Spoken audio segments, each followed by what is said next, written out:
শুরু করছে আজ নতুন পর্ব প্রেতলোকের। সবাইকে আরও একবার স্বাগত। আশা করছি সবাই খুব ভালো আছেন, সুস্থ আছেন।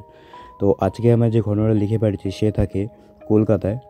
তো তার বন্ধুর সাথে এই ঘটনাটা ঘটে গেছে। তো সে যেরকমভাবে আমি লিখে পাঠিয়েছি সেরকমভাবে আমি পড়ে শোনাচ্ছি।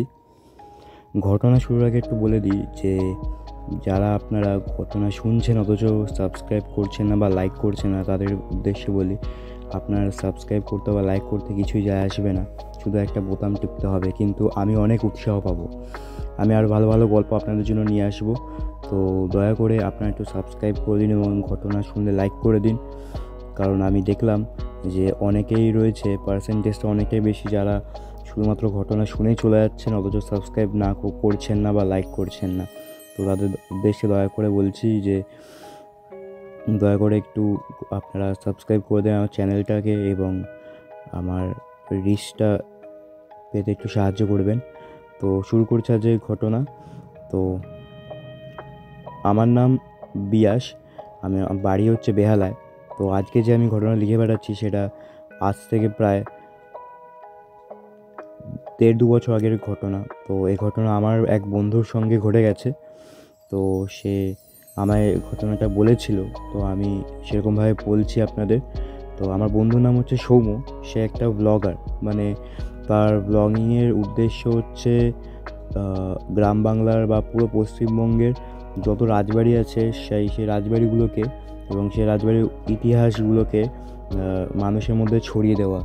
মানে সে অন্য কিছু ব্লগ করতো না, সে শুধুমাত্র পশ্চিমবঙ্গে যত রাজবাড়ি থাকতো বা আছে সেই সবই ব্লগ করে বা করতো। এখন আর করে না, সে আগে করতো। তো সেই রাজবাড়িগুলোতে সে যেত এবং ছবি তুলতো, ভিডিও করতো এবং আশেপাশের লোকজনদের থেকে সেই রাজবাড়ির ইতিহাস জানতো।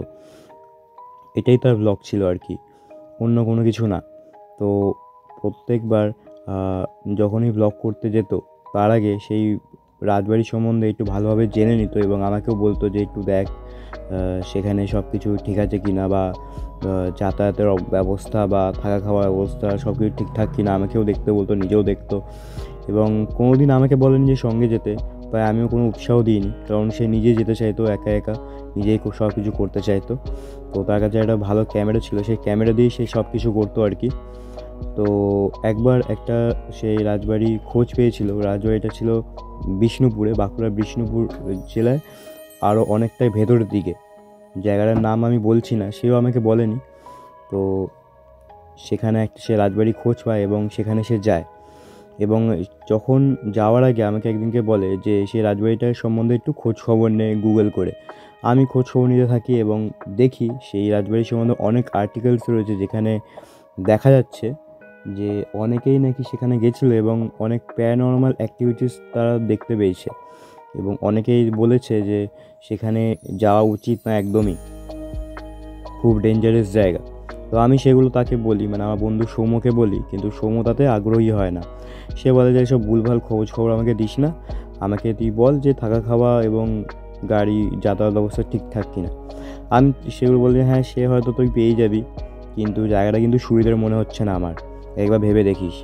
তখন ওই সব কথা কোনো পাত্তা দেয় না এবং তার যেদিন যাওয়ার কথা ছিল সেদিনকে সে বেরিয়ে যায়। এবং সে ওখানে পৌঁছে আমাকে আবার কল করে দিয়েছিল যে আমি এখানে এসে গেছি। আমি বললাম আচ্ছা ঠিক আছে। তো তারপরে সে যে রাজবাড়িটার সামনে দাঁড়িয়ে ছিল, সে রাজবাড়িটাই তার উদ্দেশ্য ছিল সেখানে যাওয়ার। তো রাজবাড়িটাকে দাঁড়িয়ে দাঁড়িয়ে সে ভালো করে প্রথমে দেখছিল যে কীরকম কী না, সব কিছু দেখছিল। সেই সময় দূর থেকে একটা মানুষ তাকে উদ্দেশ্য করে ডাকে, ও ভায়া ও ভায়া কী করছো ওখানে, সরে এসো। এবং তখন সে সরে গিয়ে সেই লোকটার সামনে যায় এবং তাকে জিজ্ঞেস করে, কী হয়েছে কাকা, কিছু কিছু বলবেন? তখন সেই লোকটা বলে যে কী চাও তুমি এখানে, রাজবাড়ির উদ্দেশ্যে এরকম তাকিয়ে রয়েছো। তখন সে বলে, মানে আমার বন্ধু সৌম্য তাকে লোকটাকে বলে যে আমি একটা ব্লগ করি, আমি পুরো পশ্চিমবঙ্গের যত রাজবাড়ি রয়েছে তাদের সব ভিডিও করি এবং ব্লগ করি এবং ছবি ভিডিওস করি এবং তাদের মানে ইতিহাস যেটা রয়েছে সেটা জানার চেষ্টা করি। এইটা আমার কোম্পানিতে হেল্প, মানে আমার কোম্পানি এটাই চায় আর কি, এর জন্যে আমি স্যালারি পাই। ও এইসব বলে সব জায়গাতে গিয়ে, কারণ এই কথাগুলো শুনেই লোকেরা তাকে সাহায্য করে। মানে হয় না যে এরকম যদি নর্মাল যদি বলে এটা আমার মানে প্যাশন, তাহলে অনেকেই হয়তো তাকে সাহায্য করবে না। কিন্তু এই যদি সে বলে যে আমি একটা অফিস থেকে এসেছি, সেক্ষেত্রে হয়তো অনেকে তাকে সাহায্য করতে পারে। এই জন্যেই সে বলে যে আমি অফিস থেকে এসেছি, এরকম এরকম ব্যাপার। যাই হোক, তো সেই সময় লোকটা বলে যে আচ্ছা বুঝতে পারলাম। তখন সৌম্য সেই লোকটাকে বলে, আচ্ছা কাকা, এখানে দুপুরে খাওয়ার কোনো হোটেল কি পাওয়া যাবে? আমি তো আশেপাশে কিছুই দেখছি না। তখন সেই লোকটা বলে, দুপুরে খাওয়া, আচ্ছা তুমি এদিকে এসো, আমার সাথে এসো। এই বলে সেই লোকটা তাকে তার বাড়িতে নিয়ে যায়। বাড়িতে নিয়ে গিয়ে বউ বাচ্চাকে সব কিছু সে বলে। এবং তখন তার বউ, লোকটার বউ তাকে সৌম্যকে বসতে বলে এবং বসে তাকে প্রথমে জল দেয়। এবং জল দেওয়ার পরে সে বউটা তার থেকে সব কিছু জানে যে এর কেন সে এসছে, কী কারণে, সব কিছু জানার পরে যখন দুপুর হয়ে যায় তখন তাকে খেতে দেয়। তখন সময় একটু অকওয়ার্ড হয়ে যায় যে কয়েকটা অচেনা বাড়িতে এসে খাবার খাওয়া, তাদের একটু অপ্রস্তুতে ফেলে দেওয়া। তখন সৌম্য বলে যে না না না, এসব করবেন না, আমাকে বলুন যে এখানে কোথায় খাওয়া পাওয়া যায়, আমি গিয়ে খেয়ে নেবো, কোনো সমস্যা নেই, আপনারা অত ব্যস্ত হবেন না। তখন সেই মহিলাটা বলে যে বাবা, এখানে তুমি কোথাও খাবার পাবে না, এখানে হোটেল সেই একদম মেন রোডে গেলে, আর মেন রোড তো এখান থেকে অনেক দূর, তুমি তো নিজেই এলে, দেখতেই তো পেয়েছো। তো এখানে তুমি সেরকম কোনো খাবারের দোকান পাবে না, তুমি চিন্তা করো না, তুমি খাও, তোমার অত ভাবতে হবে না, তুমি খাও। খাওয়া দাওয়া শেষে সৌম্য ভাবে যে এই বাড়িতে একটু কিছুক্ষণ থেকে তারপরে সন্ধেবেলায় তার কাজ শুরু করবে। সেই জন্য খাওয়া দাওয়ার পরে একটু বিশ্রাম নেয় এবং বিকেলবেলায় সে ওই বাড়িতেই, মানে যে বাড়িতে সে ছিল এতক্ষণ, সেই বাড়িতেই আশেপাশে একটু ঘোরাফেরা করে, আশেপাশটা দেখে। সেই সময় সেই বাড়ির বাচ্চা ছেলেটা তার কাছে ছুটে ছুটে আসে এবং বলে, দাদা আমাকে কয়েকটা ছবি তুলে দেবে? তখন সৌম্য আনন্দ সহকারে বলে, হ্যাঁ নিশ্চয়ই, কেন দেবো না। বলে তার ছবি তোলে এবং ছবি তোলার পরে তার সাথে কথা বলতে শুরু করে যে কোথায় পড়াশোনা করে, কোন ক্লাস, এই সব জিজ্ঞেস করে এবং কথায় কথায় জিজ্ঞেস করে যে সে ওই রাজবাড়িটার সম্বন্ধে কিছু জানে কি না। তখন বাচ্চা ছেলেটা বলে, তুমি কি ওই রাজবাড়িতে যাওয়ার প্ল্যান করছো?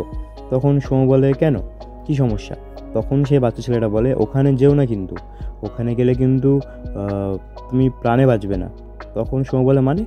তখন বলে, ওখানে একজন আছে যে সবাইকে মেরে দেয়, আমি ছোটোবেলা থেকে এই শুনে আসছি এবং অনেককে আমি মরতে দেখেছি ওখানে গিয়ে। আমার একজন বন্ধু আছে, বন্ধুর বাবা ওখানে একবার গেছিলো রাতের বেলায়, সে আর ফেরেনি, সে মারা গেছে। এরকম সে বলতে লাগে এবং সৌম্য বাচ্চারা অত পাত্তা দেয় না। তখন বাচ্চারা হঠাৎ করে তার সামনে থেকে দৌড়ে ভেতরে চলে যায়, মানে ঘরে চলে যায় এবং তার মাকে ডেকে আনে। মাকে ডেকে এনে বলে যে মা, দাদারা বলছে যে সে নাকি রাজবাড়িতে ঢুকবে। তখন মা খুব অবাক হয়ে যায় এবং তাকে বলে, বাবা তুমি আর যাই করো, ওই রাজবাড়িতে ঢুকো না, তোমার যদি আজকে বাড়ি যেতে সমস্যা হয় তুমি আমাদের বাড়িতে থেকে যাও, কাল ভোরবেলা চলে যাবে, কোনো সমস্যা নেই, কিন্তু ওই বাড়িতে যেও না, ওই বাড়িতে গেলে কিন্তু তোমার প্রাণে বাঁচবে না তুমি, এই আমি বলে দিলাম। তো তোমার ভালোর জন্যই বলছি, তুমি একজন শিক্ষিত মানুষ, একজন শহরের মানুষ, তুমি হয়তো বিশ্বাস করছো না, ভদ্র পরিবারের ছেলে, তাই জন্য বলছি যে ওই বাড়িতে যাওয়ার সাহস দেখিও না, আর যাই করো। তখন সৌম্য বুঝতে পারে যে এদেরকে যাই বলি না কেন এরা বুঝবে না, তো এদেরকে বলা বেকার, সেজন্য সে ব্যাপারটাকে চেপে যায় এবং বলে, তাদের সামনে বলে যে আচ্ছা ঠিক আছে, যাব না। এই বলে সে কিছুক্ষণ থেকে যায় এবং সন্ধ্যে তখন 6:30 7টা বাজে। সেই সময় বলে, আচ্ছা তাহলে আমি আসি, নাহলে ট্রেনটা মিস করে যাবো, আমাকে আজ বাড়ি ফিরতেই হবে। এই বাহানা দিয়ে সে সৌম্য ওদের বাড়ি থেকে বেরিয়ে যায়। তারপরে সে যেতে যেতে সে বাড়িটার সামনে, সেই রাজবাড়িটার সামনে এসে দাঁড়ায়। প্রথমে সে দেখে বাড়িটাকে ভালো করে, একদম ঘন অন্ধকার, আশেপাশে লোকজন নেই, শীতকালের রাত, গ্রাম বাংলায় একেই সবাই তাড়াতাড়ি শুয়ে পড়ে, তার উপর শীতকাল।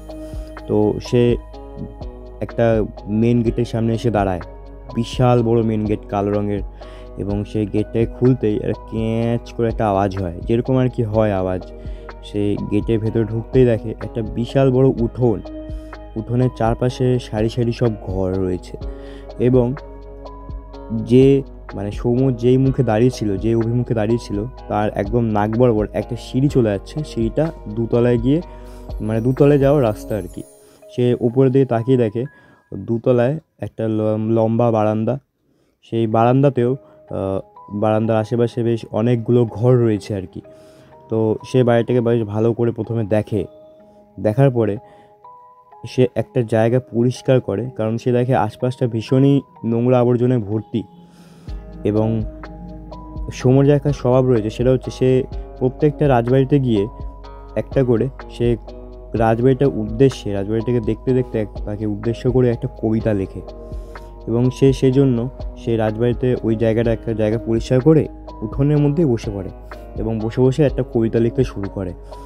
5 মিনিট কি 10 মিনিট হয়েছে, সেই সময় সে শুনতে পায় একটা মেয়ে মানুষের গলার শব্দ, যে একটা গুনগুন করে বাংলা গান গাইছে। সে সামনে তাকায়, সে দেখে যে উঠোনের একটা কোণায় একটা মহিলা দাঁড়িয়ে রয়েছে।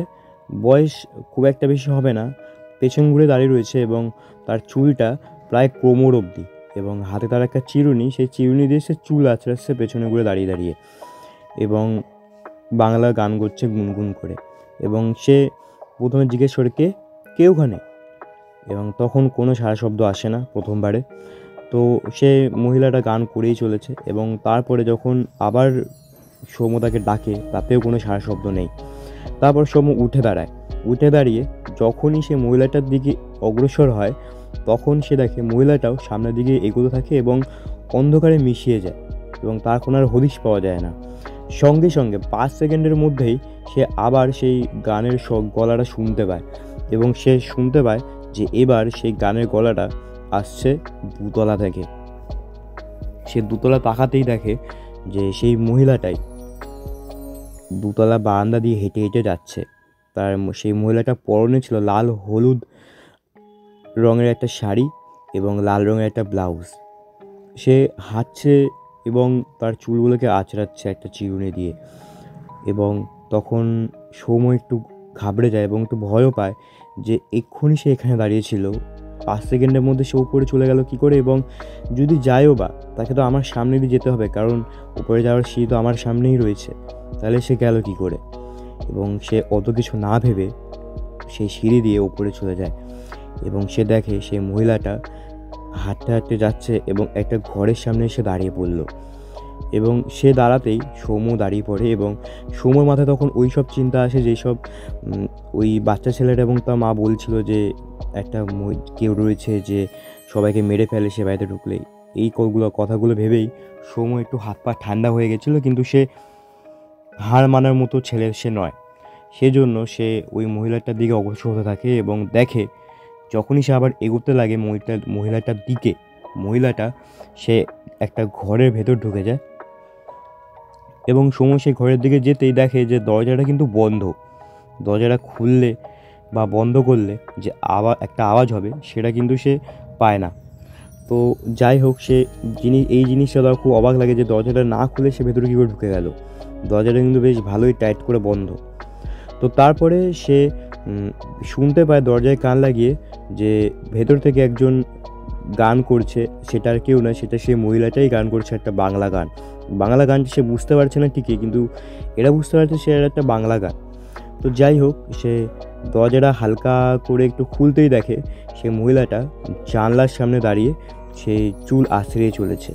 জানলাটা বেশ ভালোই বড় এবং তারপরে দেখে হঠাৎ করে সে মহিলাটা প্রথমে সৌম্যর দিকে একবার পেছন ঘুরে তাকায়, ওইটাই প্রথম লুক দিয়েছিল, এবং তারপরে সে জানলা দিয়ে ঝাঁপিয়ে পড়ে।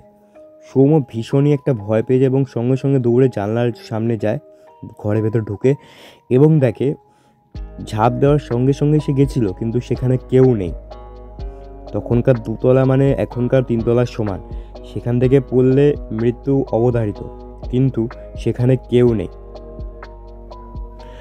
তো তারপরে সে জানলা দিয়ে উঁকি মেরে আশপাশে দেখতে লাগে যে কোথাও কেউ রয়েছে কিনা, কিন্তু কাউকে সে দেখতে পায় না। হঠাৎ করে আচমকা সে মহিলাটা উঠে আসে এবং সৌম্যর সামনে এসে দাঁড়ায়। মানে সে মনে হচ্ছে যে সে মহিলাটা হাওয়ায় উড়ছে এবং সৌম্যর কাছে এসে দাঁড়িয়েছে, মানে সৌম্যর সামনে এসে দাঁড়িয়ে সে হাওয়ায় উড়ছে এবং তাকে বলছে, তুই কি আমায় খুঁজছিস? হ্যাঁ বল না, কিরে বল, তুই কি আমায় খুঁজছিস? তুই জানিস না এটা আমার বাড়ি? তোকে কেউ বলেনি এই বাড়িতে ঢোকার আগে যে এখানে ঢুকলে তোর মৃত্যু হবে? তোর এত সাহস কী করে হয়? হ্যাঁ, তুই আমার বাড়িতে ঢুকে এলি, তোকে তো নিশ্চয়ই গ্রামের লোকেরা বলেছে, তারপরে তুই চলে এলি, তোর এত সাহস, তুই তো আর প্রাণে বাঁচবি না, কী হবে এবার? এরকম করে সে বলতে লাগে। সৌম্য তার রূপটা তখন দেখে যে একদম কালো কুচকুচে চোখ, হাত মুখ একদম পুরো ফ্যাকাশে হয়ে গেছে, সাদা হয়ে গেছে, আর গলায় একটা দড়ির দাগ স্পষ্ট, এবং চুলগুলো সামনের দিকে ঝুলছে।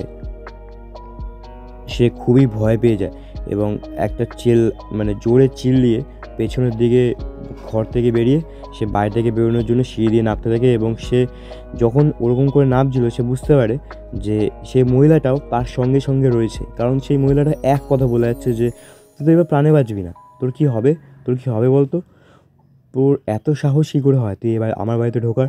এই কথাগুলো সে অনবরত বলে চলেছে এবং সৌম্য ভীষণই ভয় পেয়ে যায় এবং সে কোনো রকমে সেখান থেকে বেরোনোর পরে সে পুরো একদম সেই রাজমহল রাজবাড়ি থেকে বেরিয়ে সেই বাড়ির দিকে অগ্রসর হয় যেই বাড়িতে সে দুপুরবেলা খেয়েছিল।